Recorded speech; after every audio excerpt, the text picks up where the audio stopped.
2024 came and kicked my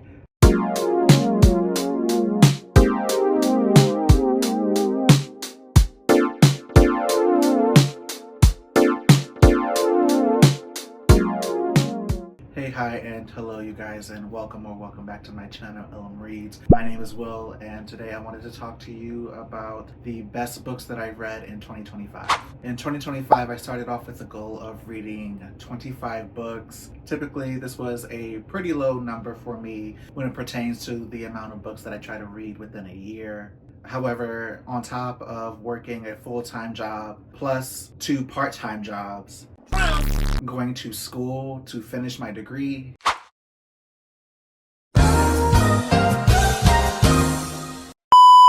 yeah, regardless, we powered through. In 2024, I read 32 books out of the 25 that I wanted to read. And today I just wanted to take some time to discuss my top 5 favorite books. The first book I am going to discuss with you guys is Once Upon a Broken Heart by Stephanie Garber. Now, if you guys have seen one of my previous videos, I actually did discuss Once Upon a Broken Heart in that video. I'll probably link it up above someplace. But I absolutely loved this first book in the Once Upon a Broken Heart trilogy. In it, we follow Evangeline Fox, who is adamant about finding her happily ever after with her one true love. However, her one true love is actually, I don't want to say destined, but supposed to marry another. To heal her broken heart, Evangeline makes a pact with an immortal named Jax, aka the Prince of Hearts, to kind of set things back on track for her to be able to have her happily ever after with her one true love, Luke. Obviously, things begin to go a bit sideways. And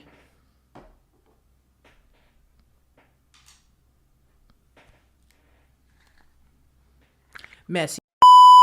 As making this deal pretty much costs her more than she bargained for. With Evangeline's own plans of winning back the love of her life, Jax unfortunately has plans of his own for Evangeline. What I loved about Once Upon a Broken Heart was the drama of it all. I love Evangeline's fiery spirit and just her willingness to be able to stand up for what she truly believed in and to go after the love that she believes that she deserves. It's been a while since I've read Once Upon a Broken Heart. I read it in the early part of 2024, so my memory is just a little bit foggy of it.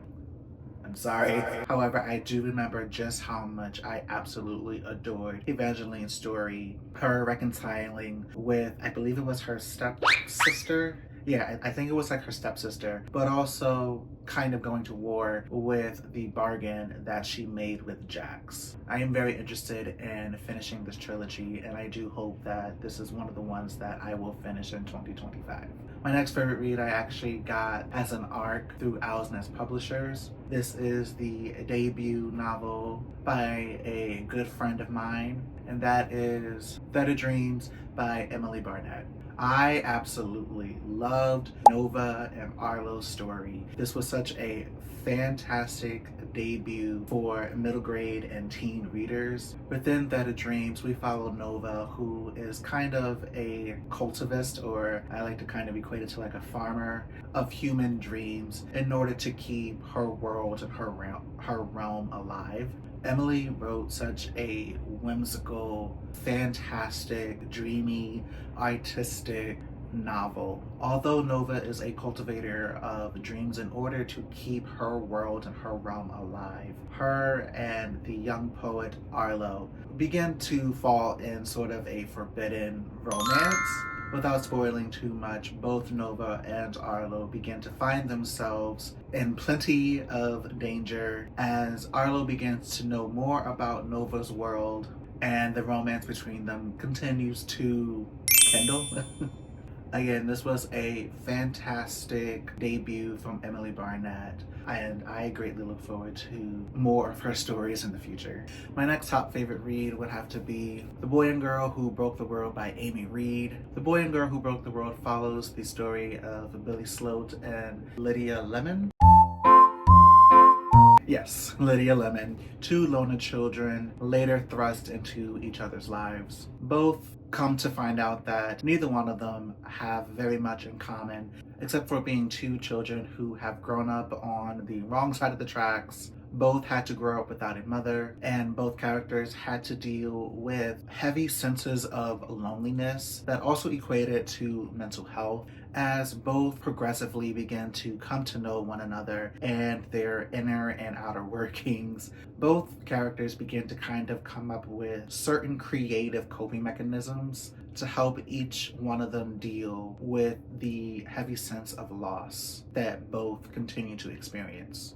I absolutely enjoyed this young adult novel. I saw so much of myself in Billy, whereas Billy came off as this optimistic character while trying to navigate his trials and tribulations, versus Lydia, who came off as more pessimistic and a little narcissistic. Watching their friendship continue to grow and blossom, being totally and complete opposites of one another, was absolutely fascinating. It was a fantastic book, watching them kind of navigate those mental health trials that so many experience today. I greatly enjoyed it. The next book I'm going to talk about is Riviere by Ryan LaSala. I absolutely enjoyed this book to the fullest extent that I possibly could have. I have not felt this way about a novel, about characters, about a fictional world since I read the Harry Potter series. So that's saying quite a lot. Riviere follows Kane Montgomery as he goes through his life trying to navigate it with lost memories and a reality that is breaking around him. Kane soon finds himself thrust into this fantastical world, mixing himself in with this group of reality-bending teenagers called the Others, who are doing their very best to stop the world from coming undone at the seams. There was so much mystery surrounding this novel, which is something that I absolutely love within the young adult fictional fantasy realm. All of the characters, I believe, were absolutely lovable. They pushed the story forward. It honestly kept me up certain nights wanting to continuously turn the page because I needed to know what happened next. Riviere was probably like my top 5, like top number 1 out of my entire collection. It put Ryan LaSala on the map for me, and I am eagerly looking forward to reading his other work. And the last book on my list would have to be Long Way Down by Jason Reynolds. I heard about Long Way Down through the booktuber Jesse the Reader. His take on this novel told in verse absolutely piqued my interest. Long Way Down follows the protagonist, Will, as he continues through the grieving process of losing his older brother, Sean. Will goes through this entire novel feeling a deep sadness, coupled with this idea that due to him being of the male gender, he is not allowed to cry, he is not allowed to snitch on what happened, especially pertaining to his brother, and that at all costs, he must absolutely enact revenge. As Will begins to enact his revenge, he is then greeted by certain familiar spirits as he's riding this elevator out of his apartment, I believe that it was, to go and enact his revenge for his now deceased brother.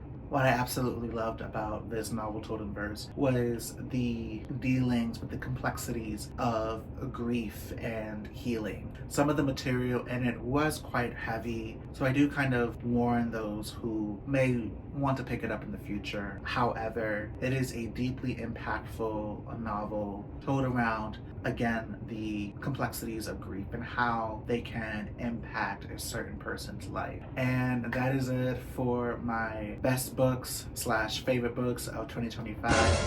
I hate my life! I sincerely hope that you have enjoyed this video. If you have stuck with me this far, if you would like to continue to see future videos from me, please give this video a like, please subscribe, please talk to me down in the comments. I absolutely love chatting with you guys, and I will see you in the next one. Bye.